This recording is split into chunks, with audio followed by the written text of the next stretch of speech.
We're gabbing. We're gabbing. We're gabbing. We're gabbing. We're gabbing. We're gabbing. Welcome to GABbin Gabbing with Greicy and Heather. Administrative note for this episode. We have special guests appearing throughout this episode. We have Lila the dog and Roscoe the cat, as well as some sounds of New York City. Everyone wanted to chime in with their opinions about these topics apparently tonight. This week we are discussing themes around schools, mostly about a specific show that we watch, but we shall not name this show, otherwise we'll get in trouble. Girl. But I had written down some themes and stuff about the latest season of this show that shall not be named. I thought we could discuss them, but before we get into that, I will say, because I forgot about this, I am drinking coffee. Apparently I need to drink more coffee. I'm drinking water. Okay, that works. I actually feel that this show is not meriting some wine. Oh, dang. Okay. And I might have said this before. I'll say it again because I can't remember if I did. But I just feel like we've hit the pinnacle. This is a show that goes through like a lot of episodes per season too. And they are on season 5. So like, yeah, they could have just like run out of different things to talk about. Yeah. I think that are like as interesting. I think they're running dry. Maybe they need to like tighten up how many episodes per season. But it's not going to happen because it's on not network. What's it called? Broadcast. Yeah, it's one of the main broadcast channels. Once we get into some of the themes that I had taken note of.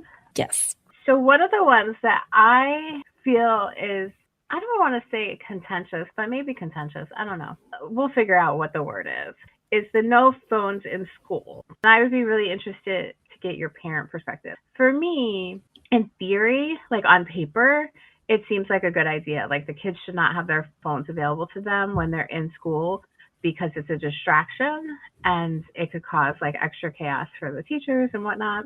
But then a friend of mine got a text from her teenage daughter that the school had gone into lockdown and everyone was to shelter in place. And her daughter was in the restroom. Like she had gone to the restroom and then all of a sudden she was in there by herself and she heard like the announcement that everyone needed to shelter in place and everything. And so since she had her phone on her, she was able to text her mother and be like, what should I do? And so my friend was like, get in the stall, close the stall, like lock the stall door. I'm going to like reach out to your teacher and let her know where you are and everything. And so the teacher was able, and the teacher probably shouldn't have done this, but I'm really glad she did. The teacher was able to leave the classroom with the assistant and go to the restroom and get my friend's daughter and bring her back to the classroom. It wasn't a false alarm. It was a legitimate lockdown. Somebody was trying to break into the school. It was a very scary situation. And if she wouldn't have had her phone, that would have been like extra terrifying for her. Yeah, of course. So that's a situation where like, I'm like, but they really should have their phones, because what if there is like an emergency situation like that? Like you hate to have to think that way, but it does happen frequently enough in the United States that I'm like, ooh, I don't know. Like if I feel like if I was a parent, I would want my kid to have their phone on them. I wouldn't want them on it. Like obviously they should be focusing on school and stuff, but like I feel like it needs to be available for emergency. So I wanted to see what your thoughts were.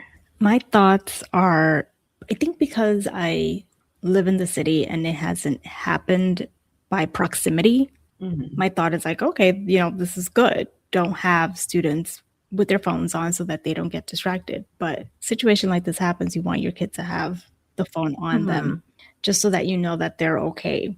You can't do anything except maybe call the police and just run out there as soon as possible so that you can have your hands on them as soon as possible. In Fitzy's school, and maybe this is an option, I don't know how, I don't know if they do it. I think they had them drop off their phones in one central location in the school on the show. That's what it seemed like. It was in the auditorium. It was all in a bin. Yeah. In his school, each classroom has a bin where they put the phone in. So it's quick access. God forbid something happens. I'm sure the teachers can say, go get your phones and let's, they don't. Okay, I was actually thinking about that. That wouldn't have helped with my friend's situation. It wouldn't have, but I was thinking maybe they can have like a basket or a drawer where people put their phones at the beginning of class and then they collect them. Yeah. And if they go to the bathroom, maybe they can take it with them. Yeah, they could do it that way. I wonder if that would be like a reason for kids to be like, oh, I'm going to go. Oh, yeah. Yeah, definitely. I have to go to the bathroom. And then they're just like texting their friend, which your friend shouldn't be seeing it because your friend is in the classroom, right?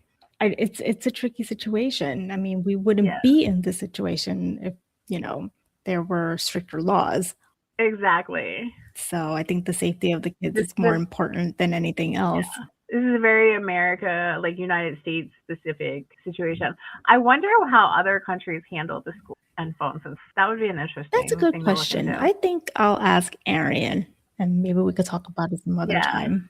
Well, let me switch it to something more lighthearted while you're doing that.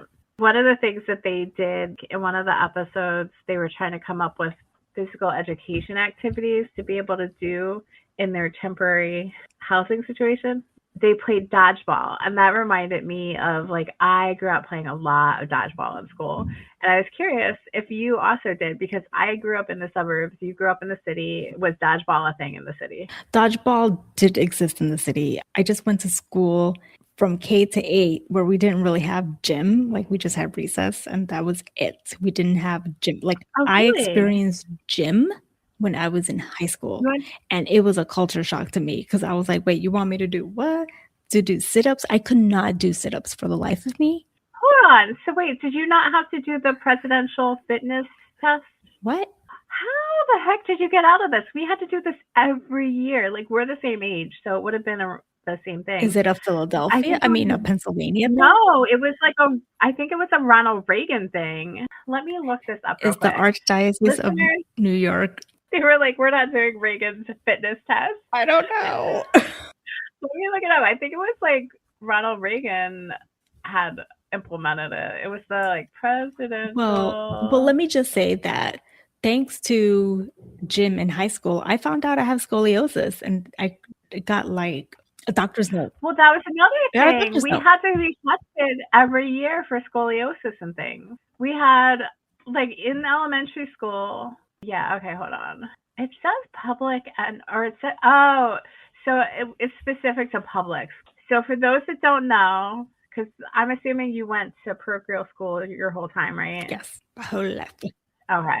So the presidential fitness test was, and it wasn't Reagan, it was before Reagan, a national fitness testing program conducted in the United States public, middle, and high schools, but we did it in elementary school too. From the late 1950s until 2013, when it was replaced with the Presidential Youth Fitness Program. And then, in 2025, so like this past summer, Donald Trump signed an executive order to reinstate the presidential fitness test. It was hard. I'm trying to remember because you had to do pull-ups and chin-ups. You had to do sit-ups and push-ups. Maybe I wonder if it says what was included. That's crazy. It looks like it was part of the whole space race. They want to to make us more physically fit. But we had to have, every year we had the presidential fitness test, and we also had to have our eyes and our ears checked. They had to check our back for scoliosis. It was like a yearly thing in elementary school they did. I, again, learned about it when I was in high school, first year. Like, I was so scared that I was going to fail. I started crying. I was like, I can't do the sit-up. I can't do the sit-up. Like, I did it at home when my mom was like, I just couldn't do the sit-ups. And she decided to take me to the doctor. And then boom. I'm glad she took. So the school didn't even figure it out. It was because your mom took the initiative. Thank goodness. Okay, so it says you had to run 1 mile. I do remember that now that I'm thinking about it. You had to do as many sit-ups as possible in 60 seconds. You had to do pull-ups or push-ups. It says it was like which was left to the proctor. I remember having to do both. You had to do a sitting flexibility test, and you had to do a variant shuttle run. And it was to gauge cardiovascular health, core strength, and gauge agility. And apparently the sit-ups was controversial because some exercise professionals say that it can injure the back. I believe and it. Only partially strengthens the core. I believe it. Yeah, that's really interesting. So did you have to have your ears and your eyes tested at school? Do you remember having to do that? I don't remember. I mean, I got it tested when I went to the doctors, but I don't know if I think the idea was to make sure that kids weren't being left behind if their parents weren't taking us to the doctor. I really don't remember being tested for that It's at school. We didn't even have a school nurse. So what am I talking about? Oh, yeah, the school nurse did all that. Yeah, we didn't have a school nurse. Okay, this is so interesting. And now, he does go to a different school than I did. I don't know if back in the day his school had a nurse or not, but he has a school nurse now. He has gym now. The school that he's in is bigger. Our school was smaller. The auditorium was also, I guess you could say, the gym if we needed it to be.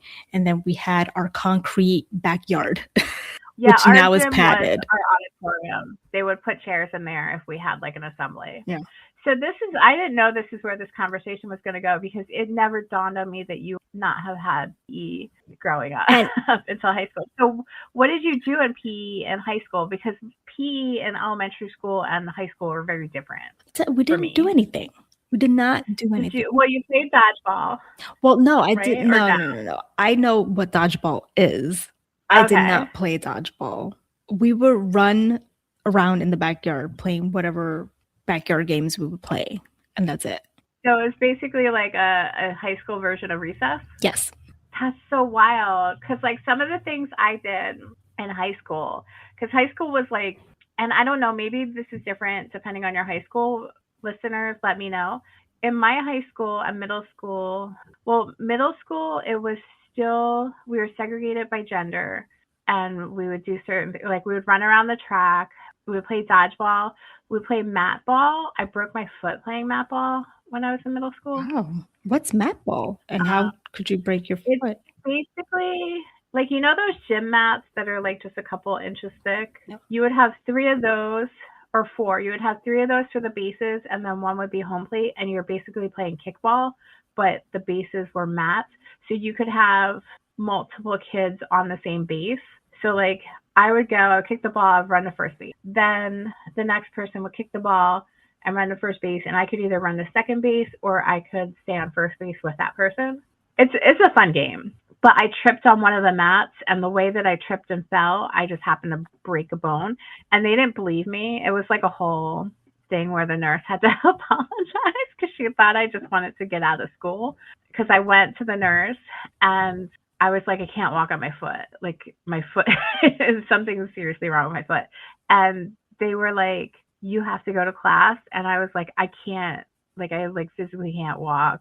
And so because the elevator at my school was broken that day, she had to send me home, and she thought I was just legit trying to get out of being in class. And then the next day I came in with a big cast on my foot, and she had to apologize because one of the bones on the side of my foot broke.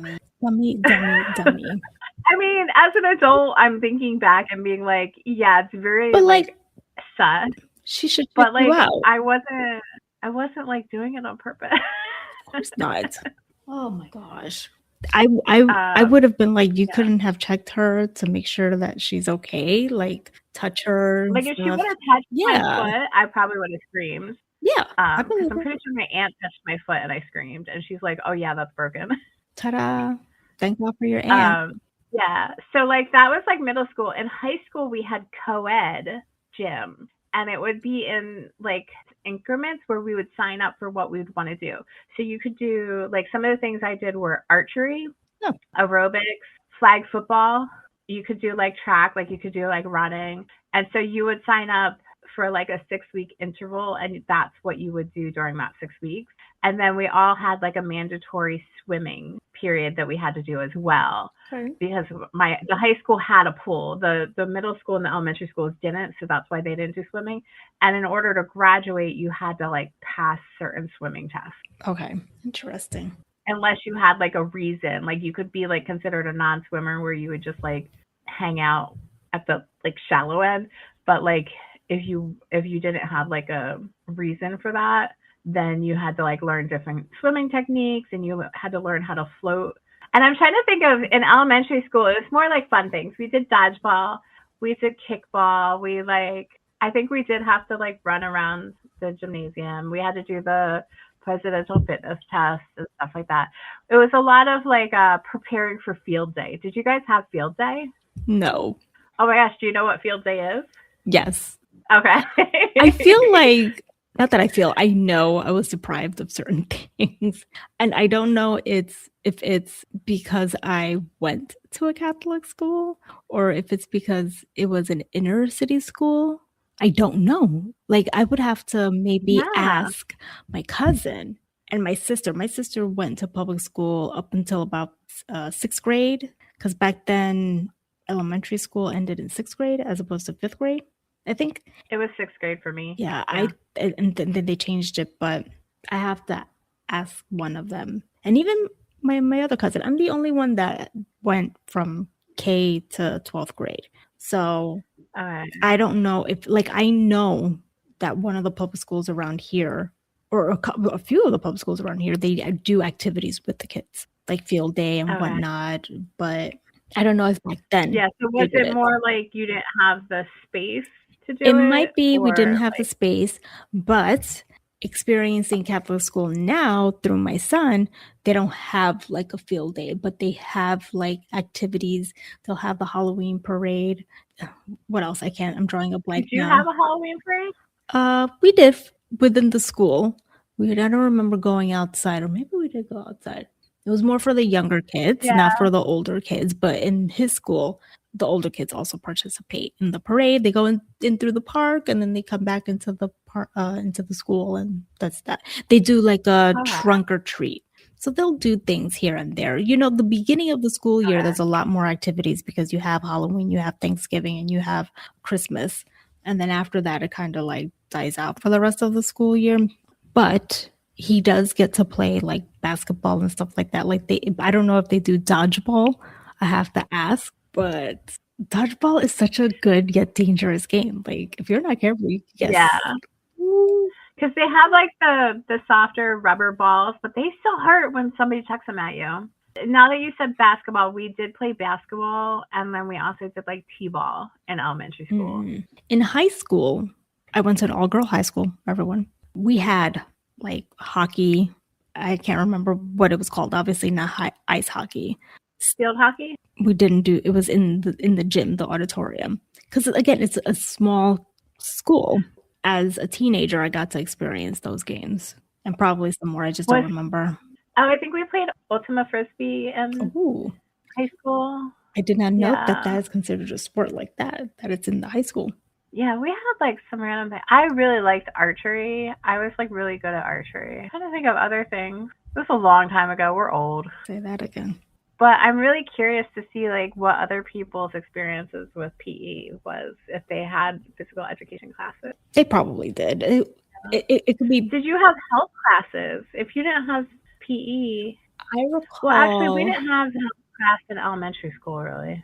I recall talking about menstruation, like a religion thing. In 5th grade, they separated the boys and the girls, and they had the like, your body's changing, you're going into puberty type of 1 or 2 day thing. I don't recall that happening.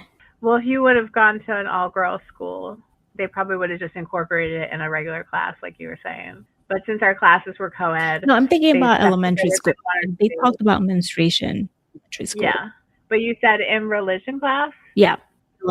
So since we didn't have like a specific gendered class like that, they just actually separated where all the girls went in one classroom and all the boys went in another. And it was like 1 or 2 days and they went over it. And they talked about about boy stuff, girl stuff to the boys, and then girls. Yeah, like we didn't learn anything at that time about the boys. We just learned about the girls. And then they signed us up for a little box that would get delivered to our house that had like different like tampon pads and things in it. And I remember they had like this diagram where they showed us how to like insert a tampon and stuff. Like it was very odd. Or like not diagram, like a model, like a mannequin. Yeah. That had like the inside. It showed like what your organs look like on the inside and stuff like that.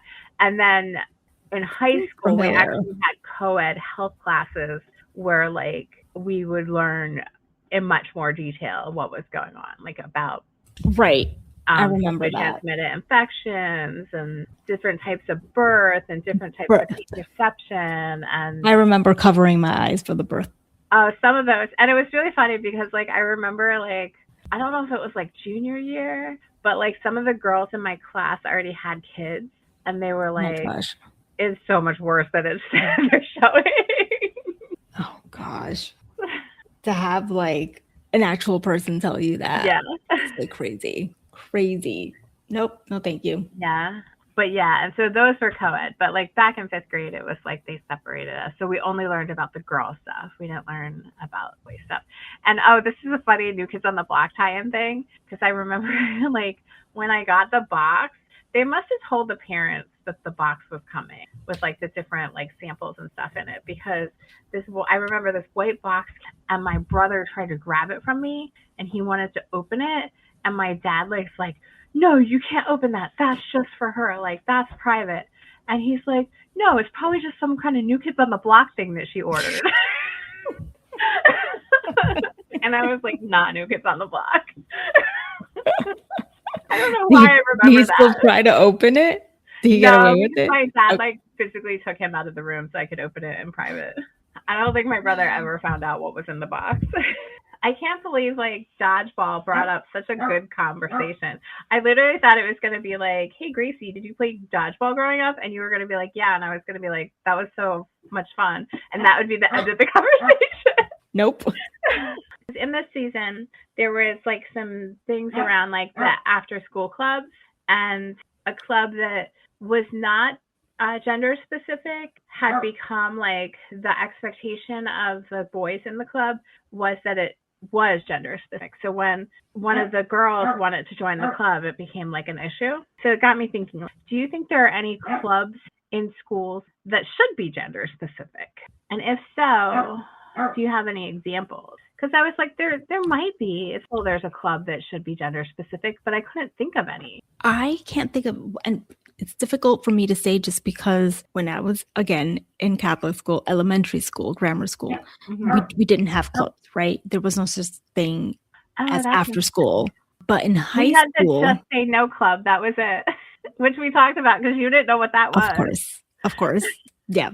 No. That was the only one now that I'm thinking about it in elementary school. It was middle and high school that we had them. How did our parents do it? With me, I was alone all the time. That's how they did it. We both were raised by single parents too. Yeah, I had family around, so I think my mom was really lucky. If my mom didn't have anyone around, I don't know. Yeah. I don't know. I might have been the same situation. I might have been, raising myself. But to get back to the topic, in high school, we did have clubs, but I went to an all-girl high school. So it's hard for me to say. What kind of clubs did you have? We had swimming. I did swimming like once or twice, and then I dropped it. And piano club. Both of those would be like, it would be fine to have. Yeah. Any gender, yeah. I like Spanish club. I'm sure there was sports too. I just wasn't into it. There was definitely theater. So that's interesting. And we would club. So that could be a scenario because we had like softball and baseball, and the girls would be on the softball team, and the boys would be on the baseball team. I don't know that there's a reason for that to necessarily be the case though. And we had the different soccer teams. So interesting thing, when I first started soccer, I was on the first girls soccer team in my area. Oh, look at you. And because of that, well, for my age, I should say, because there was another girls team that was for the older girls, but for my age range, it was the only one. So we always had to play the boys. So it wasn't until soccer became more popular for girls that it became girls playing against other girls. So it was kind of co-ed back then. It was just like restricted by teams. It's interesting. Those girls can play soccer against boys. Yeah, I feel like, why aren't there more co-ed sports?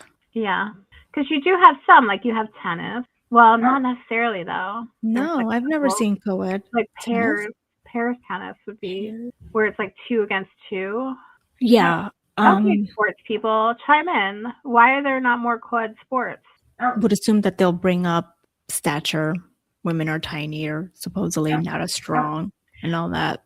But would that even apply in school though? Because a lot of times, girls mature physically more like earlier than boys. That's a good point.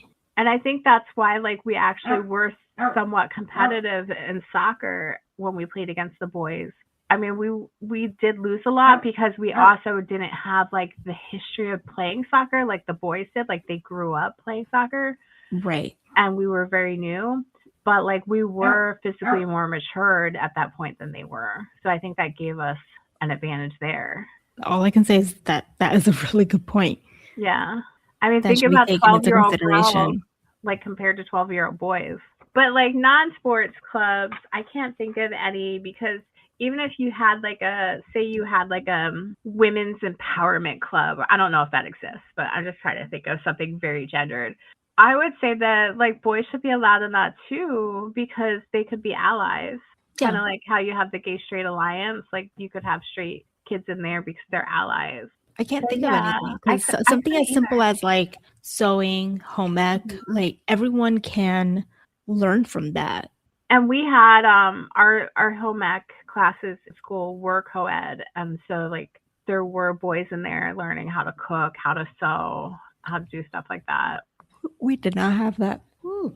We had my high school was interesting in that like we had that, and then along with it, and I wasn't part of this, so I think it might have been something that you had to like sign up to as like an elective because we had like different electives that you could take. Part of the home ec department, there was like actually a daycare or like parents could sign their kids up to have their kids be watched, and it was the home ec students overseen by the teachers that would watch the kids throughout the day. Interesting. But it must have been an elective because I just did the cooking and the sewing. It was kind of like with PE where we would have like for 6 weeks you would have home ec, and then you would have like 6 weeks of wood shop, 6 weeks of metal shop, like things like that. We would have to learn how to like cut wood and make like I made a birdhouse, I remember. And then a metal shop. We had to like I made like a metal box, like where you had to learn the equipment to like cut the metal and bend the metal and things like that. Those are things that I wish we had.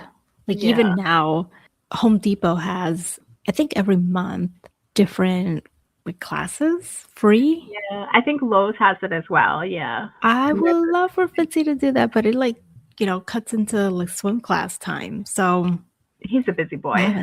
He is a busy boy, but I would love to take it myself. I need some carpentry lessons. Yeah. Mm-hmm. I wish I would have been able to take more of that stuff. And I wish I paid attention to my grandma when she wanted to teach me how to sew. Yeah. Yeah, I told her no thank you. I know the very, very basics, and that's it. Yeah, that's how I am with a lot of stuff like that. Not on an actual machine. So. Yeah, that's very different. Yes, well, yes. Listeners, if you can think of any clubs that should be gender specific, let us know. I don't think they exist. That's what I've determined. All right, let's go to something more lighthearted. Do you want to touch on something more nature inspired or something more romantic? What's romantic? The Mallmans. Because in this season, we saw a new character introduced. You want to say played by? Yes. Candy Alexander, prolific Candy Alexander, as Miss Carol. Yeah. Yeah, so we had a little Mallmans going on. It was like blink and done, but okay, yeah, it was really cute though, because it was a whole romance book in one little episode because you had like the enemies to lovers. Yes, what a trope. What a trope. I loved it. But did you have any Mallmances when you were growing up? Well, I'm in the city, girl. We didn't have malls like that. I mean, we had like the Manhattan Mall and... But did you hang out at any of them? Shop? No. You think my mom let me do anything? That's true. Your mom had you on lockdown. She had me on lockdown. But no, I didn't have. But I would like to think that I would have. Is that really such a thing, though? Mallmans? Well, I will say I have not had a Mallmans because I did go to the mall, but I never like hung out at the mall. Some people did.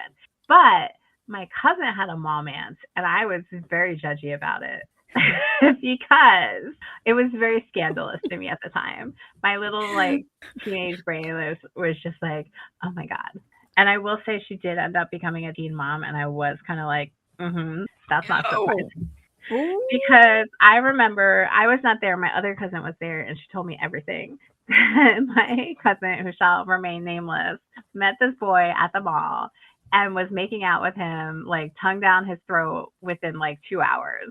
It was like a full-on momance over an afternoon.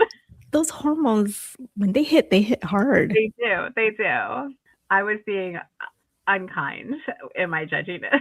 But I was so scandalized by it. And my cousin was scandalized too. It was probably partially how she was telling me what happened, because she couldn't believe that she had to witness it. I guess. And I had classmates that had romances too. Within 2 hours, I suppose that is a little bit too much. It is to be making out like that in public in front of everyone too. Like I would be like, oh my gosh. Yeah, because there's no privacy when it comes to the mall. Yeah, have some privacy. Well, anybody have any momances that they want to share the story of? Yeah. I don't hear anybody saying anything. Nobody's saying. But going back to since we're at the mall, let's continue on. So in this season, the school was basically condemned. The school was not usable, so they ended up going to a dead mall and setting up the school in the dead mall. And that made me think about how there's so many malls that are currently dying or are dead and abandoned now. And is the mall becoming the new church? Because like we had like the same situation with churches, where churches were closing and stuff. And you would have these empty churches, then people were then purchasing the church and the ground that the church was on and renovating the church into like a home or a business or something like that. And it made me think, are we going to start to see this with malls, where they're going to start turning them into like business centers or something like that, or schools, like utilizing like the actual structure of the mall for things like that, where you could have. I can give you a great example. Oh, give me an example. The Manhattan Mall. What's going on with the Manhattan Mall? The Manhattan Mall was a mall, like I want to say maybe 7 to maybe 9 floors worth of stores. Yeah, I think I've been there before. And I hope I'm not speaking out of term here, but it is now mostly an office building, right? Okay. I know this because I work there. Oh, I didn't know that. That's so funny. Full circle. The irony of it all, and the floors that is being occupied is 3rd floor all the way up to the 9th floor of businesses. So I know this because I work there, and it blows my mind sometimes when it pops up into my head that this is what's happening. And the Manhattan Mall actually has like a bridge that connected to another building, because it was another like department store. There was a department store back in the day. So there's a lot of history behind this building. And that's the sad thing, I think, about malls, department stores. We're losing all of that because we're so fixated on buying things online. And I am a culprit big time. I buy everything online. I don't have the time to go to the stores. Amazon, it does save you a lot of time. But now that I got rid of Amazon, I do a lot more in-person shopping. I do a lot less shopping in general, because I'm like, do I need this or not? Like, is it worth my time? But yeah, I was thinking about that too, because all the malls around me are like dying. They're not dead yet, but I feel really bad because they were like institutions. Like they were like a second space for people, a second and third space where you could go and you could like hang out and stuff. It was a way of socializing, but we've lost that because now we have the internet. So that's really interesting. I didn't realize that about the Manhattan Mall. That's really cool that you get to work there. Briefly, because now I need to talk about the history. It was Gimbel's department store. Oh, wow. Between 1910 and 1986. And in 1989, from 1989 to 1995, it was an A&S Plaza. And then it became the Manhattan Mall in 1995. So I was alive for all of this. I could have easily have gone to Gimbel's when I was, 5 years old, but I definitely can't remember. I do remember A&S Plaza though.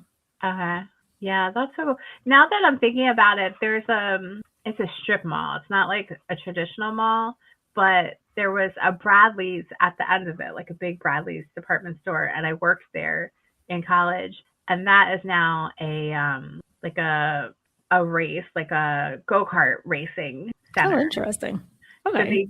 they do still have like the strip mall part, but that has been changed. But yeah, like as I was watching this season, I was like, oh, instead of having like classrooms in each of the stores, they could easily have like different like non-shopping business. Like you could have Yeah. like an office space or even like storage spaces for like businesses and things like that. Yeah, And that's a instead good of like idea. since I live in like the suburbs, we have like industrial parks and like business parks where it will be like almost like a whole neighborhood that is like different offices, like pharmaceutical companies, like different industries, like financial businesses, things like that. And it will be like, and they call it a park, but it's really a neighborhood. Like you turn down a side street and there's all these like Yeah. businesses and things. So it Like could be like my that condensed. in Jersey has it, and I Yeah. pass by them all the time, like Yeah. dental offices, like medical offices, I should say, or Mm-hmm. even like clothing stores, like the offices of clothing stores. Where my best friend Mm-hmm. works, it's in Secaucus. There's hotels, there's businesses, there's restaurants. So it's and like you Exactly. said, it's a neighborhood, and it's really But I like it. I think it's it's really like cool. a business focused neighborhood almost. Because yeah, they Yes. do have things like restaurants and stuff so that the businesses, their employees could go there either during work for lunch or like right after lunch. And get wasted. That was like a big thing that they're actually trying to move away from. Like one of the libraries that I used to work at moved into one of those industrial like business parks, and the township is trying to make it more multi-purpose and almost turn it into like a downtown instead of like it just being like a business area.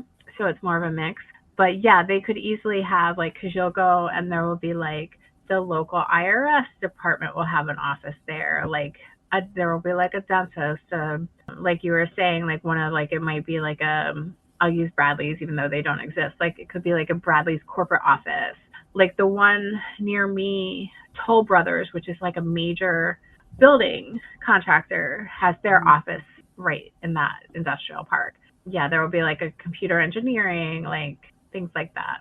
So yeah, like those could be moved into those old mall spaces, depending. Because like even if you need like a lot of space, all those malls do have like where J.C. Penney's and like Nordstrom and like those big department stores were. So they have like the bigger office area or bigger spaces, and then they have the smaller spaces for more of the small business. Roscoe says hello.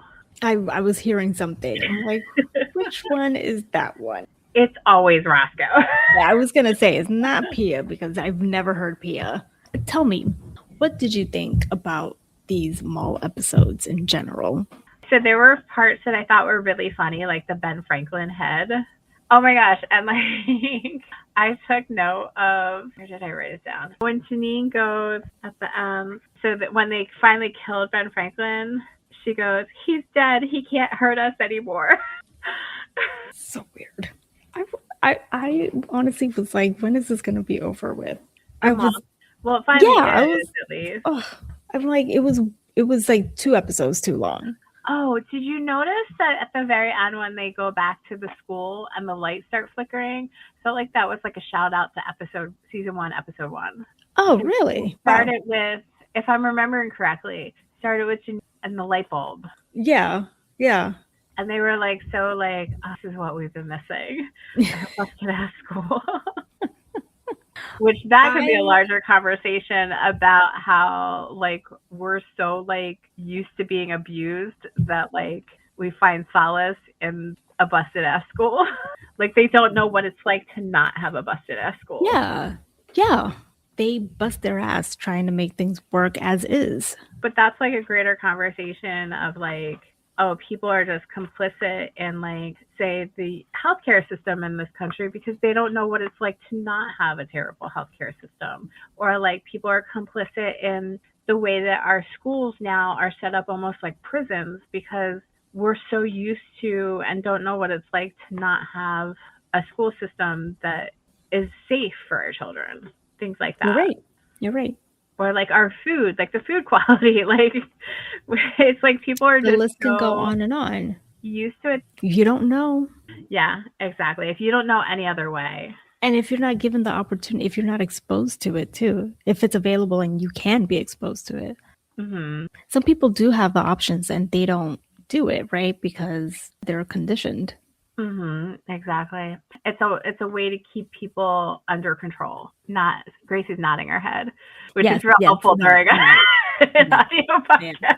No, it's just so true. It's just so true. Like I was thinking, I was nodding, but it is. I was thinking to myself, like, I think I'm conditioned to just be like satisfied with this and with that, you know, and I'm like, I know that I can do better and be better and this and that, but I'm like, no, I'm okay.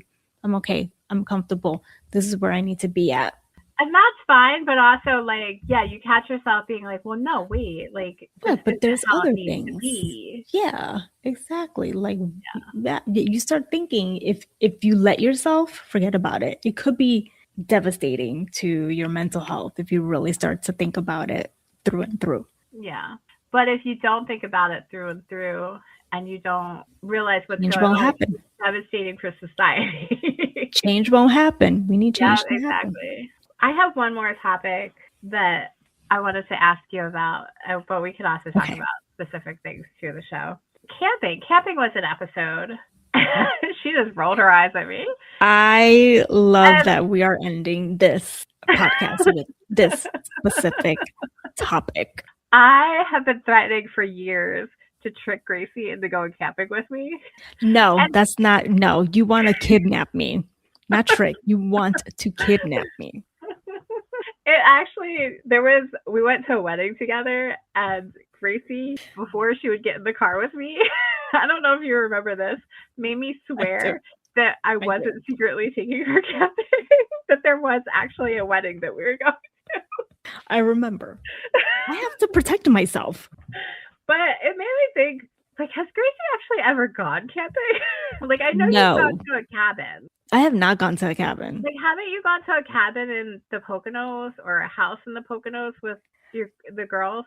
No, it was my friend's timeshare. Oh, so it was just like a house? No, it was just like a hotel. Oh, it was a hotel. Okay, all right. So you've never gone any kind of camping, even glamping? Would you go glamping? Oh, 100% go glamping. 100. But I need a cabin. And I need a fireplace, and we can have reading sessions. Oh my God, I'm getting excited. So we can go like skiing in quotes, but actually just hang out in the lodge. Is that what you want? Okay, why did you have to throw the word skiing into this? Well, I was thinking of Franklin, how he's in Wyoming being forced to do winter sports again. He looks like he's having a gale time. It's like, you know, like how like in like the To All the Boys I Loved Before, P.S. I Love You. Is that what it's called? The second movie?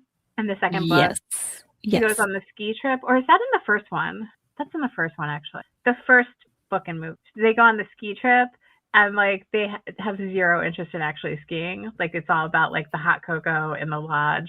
That sounds fantastic to me. That's what you're looking for. We should do something like that. So you would go glamping. Yes. Okay. Would you go, like they have like, I think they're called KAO or KOA campsites in Pennsylvania, and it's basically a cabin. They don't have a fireplace, but they have a fire pit outside, and the cabin is very basic. It just has, I think, bunk beds and a bathroom, like no heat, no anything else. Would you do that kind of camping where you're in like a shelter, but it's very I need heat. Well, you would just go during the summer. Oh, but that doesn't feel like right. You think I'm gonna make this complicated. I'm gonna make this complicated. I'm just trying to see at what level I can plan it where you don't consider it kidnapping. To me, because I think I'm just too much of a romantic. Like I want to have the cabin with the fireplace and the cozy blankets and reading and like that. So you want the hot chocolate. I guess so. That sounds lovely. And that's the only way that the cold should be experienced, in my opinion. Indoors, nice and warm with some hot chocolate. So you're thinking of it as like a winter experience. Or a fall. It doesn't have to be Or winter. yeah, but like colder weather. Like when I go camping, it's like where like at worst I have to wear a hoodie. Like So that's like what? late September, early October is probably the cutoff because then it starts to get a bit cold. I think Because I I think want we to do can get away with outside it. stuff. Like if I'm going camping, I'm being in nature. I'm going hiking. I'm going to like swimming. I'm going Where would you go swimming? In the lake? a lake, a creek. Are you benedicting? Okay, can I just say, like, you guys can't see us, but you can put these little tags underneath your names. And Gracie has feeling for Benedict under hers because she's like all I'm about the obsessed. season with I'm Benedict. obsessed. I've had to rear myself in. Oh, I do want to give a shout out for this season with Erica and how restrained she tried to be during game night. And that I thought She's all grown up. Yeah, she's all grown up. One of the funniest lines in that episode was, "So don't tell him his apartment is a physical embodiment of Edward Munch's The Scream." I just thought that was hilarious. She's a good friend. Yeah. She's a good friend. They tried so hard. They did. They did. And he tried so hard to put on a good game night. It's just like, you are who you are. Like, y'all know who he is at this point. He is. But I wasn't expecting that. Really? I don't know what I was expecting, but he's like Gregory, like really? He's very pragmatic and like minimalist and efficient. But he's also very, what's the word? He's so into himself that you don't realize, like, okay, those are your interests, but these individuals do not have the same interests. So why not bring other options? You can suggest, hey, I have this game, let's play this game, or we can play something else, and he can tell them about it, and then they can make the decision. It'll be sad because no one will ever pick that game, but I don't know. I just feel like you're a grown man, you should know a little bit better. I guess like about your environment. Yeah. I think it goes both ways because also like they know who he is, especially Janine, and she was nervous. So like I was more shocked that she didn't take over and be more forceful with him beforehand. But also like he is very slow to learn these things because this is going back to, it might have been last season with the food and how Janine couldn't take him, like couldn't go places with him because he was so like fixated on like, these are the foods that I'm willing to eat and I will not go past this. Like he's very rigid. So that's why I wasn't shocked. He's on he is very the spectrum. Rigid. Yes. And like, so like he didn't learn, like he learned about the food through being tricked by Barbara with the truffles, but like he didn't really learn the full lesson. Because otherwise he would have like been more inclined to be like, hey, Janine, like I'll host, but can you help make sure everything's okay? They need to be more of a team when it comes to stuff like that. They're still not there yet. Hopefully they'll grow into it. I think they're, gonna stick around for the long run. So there was also the karaoke night too. Like he was so like rigid as far as like his like second job that he was gonna miss a very important event for her. But then in the end, he did like make it there because he realized like I need to be less rigid about like making money and like go be there for this person that I love. Mm-hmm. So like he's capable of learning the lessons. And by the end of the game night, he does like say like, oh, like, why don't you keep those pillows here that she had brought in? So like he can learn the lesson. He just needs to like not have to learn the lesson every single time. Right. Well, it's kind of like Barbara in a way. That's true. Barbara is a lot like him when you think about it. Janine's thirsty for this type. Janine's got a type. Is Tariq a type too? Tariq is his own thing. What was up with him like in the final like mall episode where he didn't want to pick up Nick? He don't want no kid. But he wants a mama. He wants the idea of a kid. He's just doing it just to do it. I don't think he even understands the idea of wanting to have a kid. He's like a 5-year-old. I don't know why people date him. I don't know how he's made it this far. Well, he was with Janine. She took care of him.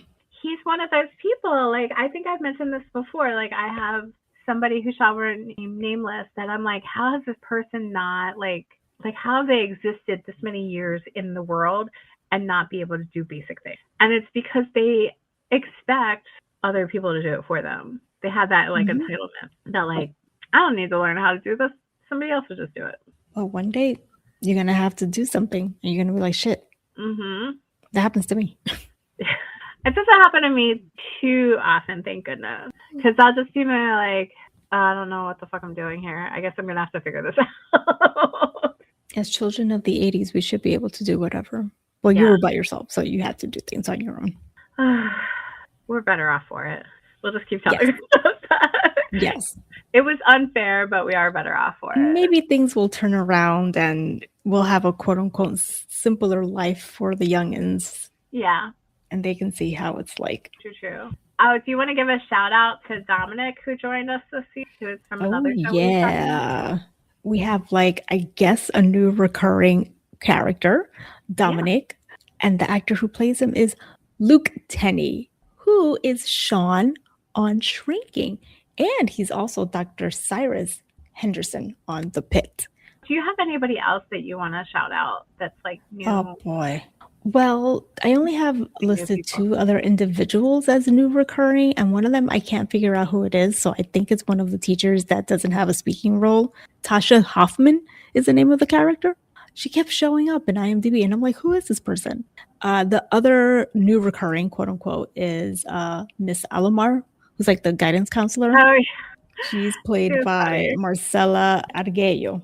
Is the reoccurring teacher that doesn't talk, could that be the other person that's at trivia with them? Where it's like Morton, Dominic? Yeah, I think so. Okay, because she looked familiar, and I was like, I don't know who this person is. I think she looks familiar because we've seen her on the show numerous times. So I said, and I kept seeing her name. Like I passed by an episode, or I see her, and then a couple of episodes go by, I see her again. So I just decided to add her on. Yeah, Janine's mom comes back. You already mentioned Erica. We have Morton, Tariq, Pam Trotter as Dia, Matthew Law as O'Shawn. Is it Dia or Dia? Dia. She was funny. She was like, I'll be on vacation. And she came back and she got her a little gift. Yes, a manatee. And then like Ava tried to act like she didn't care, but then she was like really upset. And she said, I missed her. Yeah. I can't believe her. She's turning into a softie. She really is. Okay, quickly. Benjamin Norris as Simon. I'm not sure if I'm going to pronounce this individual's name correctly. I apologize. Camilla Be Purnia as Emily. Taraji P. Henson as Vanetta. Raven Goodwin as Crystal. And our favorite cafeteria staff, George Sharperson as Wendell. And Nakia Gamby Turner as Shanae. Very nice. Yes. And there was a special guest star, 2 special guest stars, in my opinion, besides Taraji P. Henson. Ed Begley as Mr. Ronson, the DMV episode. That's right. Oh, that was so funny. And believe it or not, Marty York as Fabrizio. I don't remember what role he played. It was episode 4. He actually starred in The Sandlot as Alan McClellan. And if you go on IMDb and you see those photos, you're like, oh, that's him. Yeah, I'm trying to remember because that was the game night and DMV. I don't know who he played at all on the show. He must have been a worker at the DMV because the episode was mostly at the DMV. Oh, wait a minute. It also did have at the end Mr. Johnson going on his trip. And I vaguely remember this because of the note I just read. But there was some kind of like news report. Could he have been like part of that news report? Because I wrote Bird in studio that is talking about me Jay wrestling 10 Crocs. I know. You're right. And I was like, what the fuck was I talking about? But it was something about like, there was something about like Mr. Johnson. Because I think instead of me, it said Mr. J. There was some kind of news report where he was like wrestling 10 crocodiles. Yeah. And like, it was also some kind of reference that the last time this happened, it was also Mr. Johnson doing that. Because that's Mr. Johnson doing what Mr. Johnson does. And then I made note of bird in studio because there was a bird in Mr. Eddie's apartment at one point too in that episode. So I was like, what's up with the birds? It's a bird themed episode. Yeah. But also I want to give a shout out to Melissa and Tammy from the DMV, because Melissa goes, I'll see you in hell. And Tammy goes, I'm already there. Melissa had a good season. Is having a good season. Yes. And like her like reverting into like 80s Melissa throughout the seasons was like, or the episodes was really funny, where like she gets the curly hair, then she gets the blue eye makeup, and then like at one point her hair is crimped. Did you have a crimper? Yes. No. I had one. I used to crimp my hair all the time. Now I have a crimper. The youngins listening are like, I don't think I feel maybe because I thought I didn't need it. I have wavy hair, so I don't know. Yeah. It was very specific though too. Like it was very different than wavy. You're right. You're right. I don't know. More popular in the suburbs. In the camping episode, Barbara's outfit felt very Troop Beverly Hills, like Shelley Long's outfit. Maybe it was intentional. I'm thinking it was. It wasn't exactly the same. Like I looked up Shelley Long's outfit, but like the way that it was like kind of designed was very much like that. I loved it though. I thought she looked great. The kiss cam, should the kiss cam be a thing that happens anymore? Why? Because you could accidentally tell everyone you're having an affair? That, or like, it feels very like non-consenty anymore. Like, because like when somebody puts you on the kiss cam, isn't there like a lot of pressure for you to kiss the person? There is, but I don't think you have to. Like, you shouldn't feel pressured. But also, after all these years, you don't know about the kiss cam? Maybe we should do a high five instead.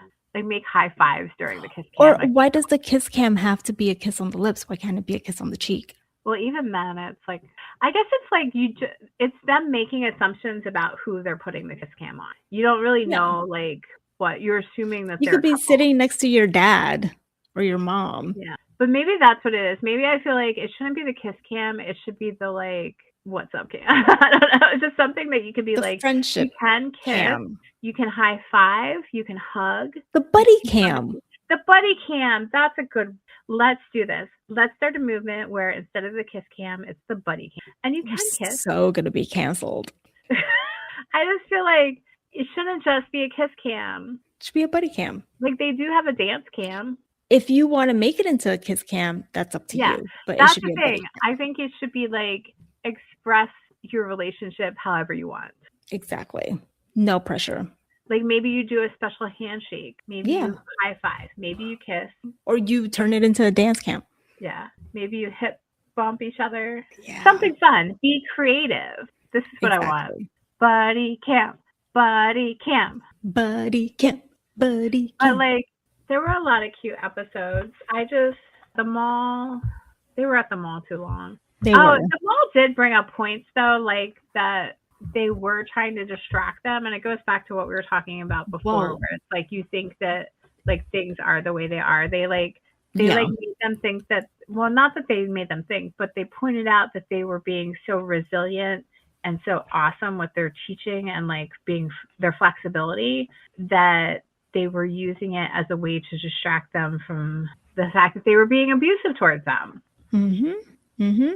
And it's that we shouldn't punish people for their excellence. Yeah. Get them where they need to be at, which is in a proper school. Yeah. And that's very much like a great metaphor for what happens to a lot of people in a lot of situations. Like we shouldn't just accept things because we're the way they are because we're making it work. Right. And that is something that's very like specific to our society as well. And like a way that those in power try to control the masses. Mm-hmm. And I like that she gave it as like the situation with my student is a metaphor for what the school district is doing to us. And even though nobody on camera got what she was saying, we got what she was saying. We totally got what she was saying. Yeah. And it's annoying that they didn't get, well, then again, she also just came in guns a-blazing, you know, but communicating it. Yeah. Like we saw it happen. We saw it play out. Yeah. Where like she was just like giving half of what was going on. Right. Which seems typical of Janine. Well, Not really. Sometimes she could be quite informative, but I guess She was too so excited. Exactly. Yeah. Mm-hmm. Good on her for pushing back on Simon. And why does Simon have so much power? Why does Simon have so much power? He doesn't look. But I mean, that says a lot, right? I think he's a situation where he was failing up as a man. I think so too. Yeah. Which says a lot. Yeah. Oh my god. Not that we don't love Simon, but oh no, but he was like, we're so cool. We're so cool, right? Oh yeah. That was hilarious. I was like, oh, that's sweet. It does put them in an awkward position, doesn't it? Yes. But yeah, so good first half. I think it's the first half. We talked about the first 11 episodes. I think there's like 20 some episodes in total this season. So whenever it ends, we'll be back to talk about themes on the other. For me, it's it's still entertaining, but it's just it's not on par with like some of the other previous seasons. Yeah. Is it 2026 just bringing us down? Well, I just said it reminded me of last season too, where I kind of thought it was. Oh, were we that way last season? I was. I don't know about you. I'd have to look back. Yeah. We're also getting to, this is season 5, right? Yes. Yeah. Something about season 5. Because Only Murders is season 5. And then there was 5-year anniversary. Yeah. It's not the same. The 5-year, I was going to say flop, but it's not a flop. Drag. Yeah. 5-year fumble. Only Murders was season 5. This is season 5. And there was another one. Because I remember we like Supernatural. Is it Ghost? Not Supernatural. I think it was Ghost. Ghost. Yeah. Ghost. Yeah. They're all season 5. And they were all kind of like good, but like not as good as they used to be. It's like, how much further can you go? Maybe this will be like a Ghost situation where we were like, well, maybe the second part of the season will bring it up because we only talked about the first part of that. The second part starts actually tonight. So we will soon know if like the second part of the season will make it. Hope so. Yeah. But listeners, let us know what you thought about the different themes that we were talking about. I'm sure you get, if you've seen the show, I'm sure you get what show we're talking about. We just don't want to say the name because there's some situations going on where you just can't really talk about the show. But it has a lot of great themes, so we wanted to talk about them. And we ended up having a really good conversation about physical education. Who would have thought? Out of dodgeball, of all things. So let us know on Instagram or email us what you think. Our Instagram is at GABbin Podcast, and the email address is gabbinpodcast@gmail.com. And thanks for listening to GABbin. Go check us out on Instagram, like and follow us. Check out our other episodes. We are on all the major platforms where you can find your podcast. Feel free to buy us a coffee. Please do. We need it. Talk to you next week. Thanks for listening to GABbin. GABbin. We're GABbin. We're GABbin. We're GABbin. We're GABbin. We're GABbin. We're GABbin.